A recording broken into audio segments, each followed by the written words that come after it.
Hello, class, and welcome to Module 2 of Psychological Appraisal and Assessment. I just want to begin by saying how pleased I am with the discussion threads and the responses that you guys all had to the questions this week. I could really tell from your responses that you integrated the information from the slides as well as the reading and put some thought into the answers that you provided, and I thought that was great. So excellent job. Keep up the good work. Okay. So this week in Module 2, the topic is defining the problem. So the goal is to really equip you with a foundation for building hypotheses about what assessments can help you decide where to focus treatment. And in this week's materials, we're going to cover the process of engaging in a clinical interview, what kinds of things you want to gather during the clinical interview, and what types of assessments can be used to aid in assessing both the presence and the severity of different sort of psychological symptoms for, anything from depression and anxiety to I guess, more severe mental illness like psychosis.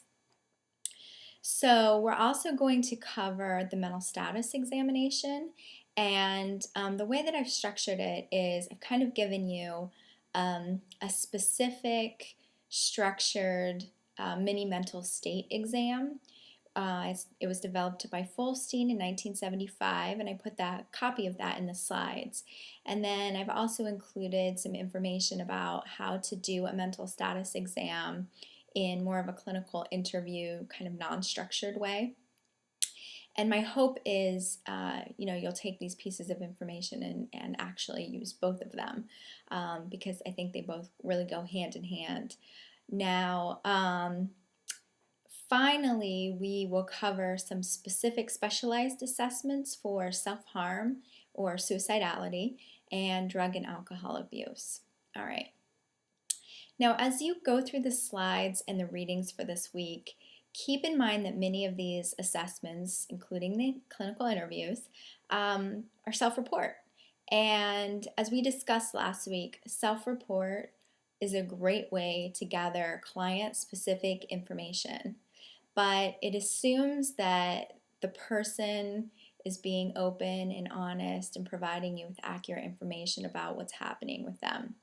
Well, that's great if the person is coming on their own to therapy and they're really interested in engaging in therapy and they're interested in kind of figuring out what's going on with them. But I also want you to consider it from a forensic perspective, since you all are forensic students and you will soon be working in a forensic context.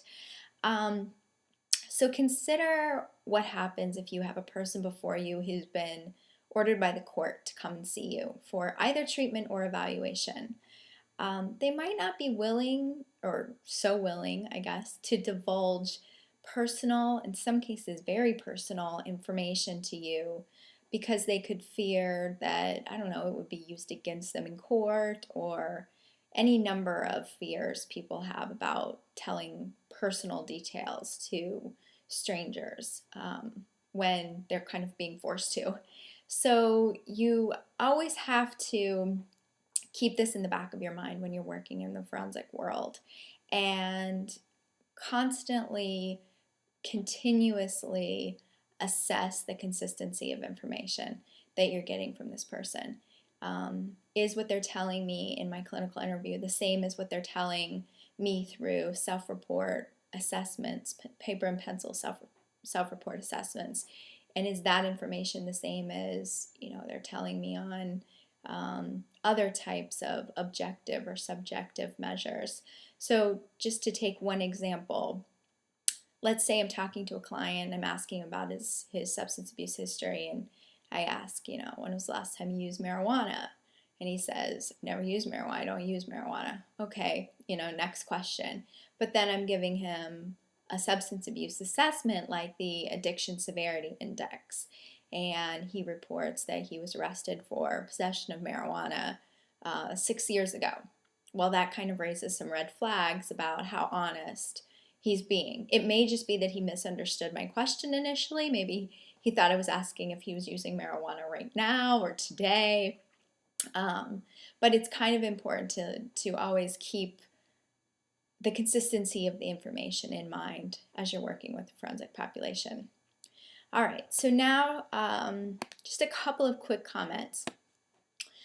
There's a lot of information in these slides about the mental status exam. It's a very important part of, I think, any clinical interview, any intake, any treatment session, any evaluation. It's essentially provides a picture of the person's functioning at that time.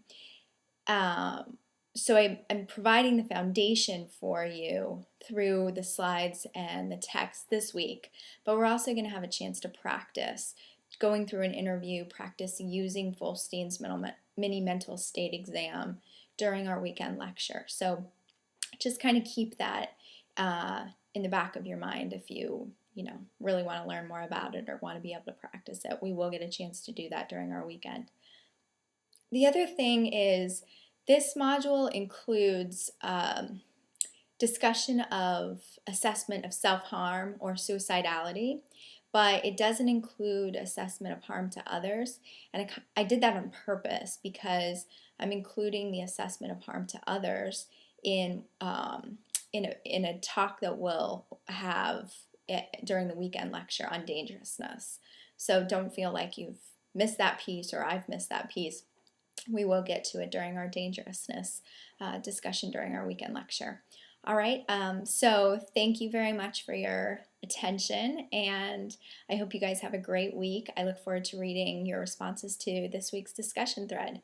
Take care. Please feel free to contact me if you have any questions or issues or want to talk about presentation topics early, anything like that. All right, thanks. Have a great week.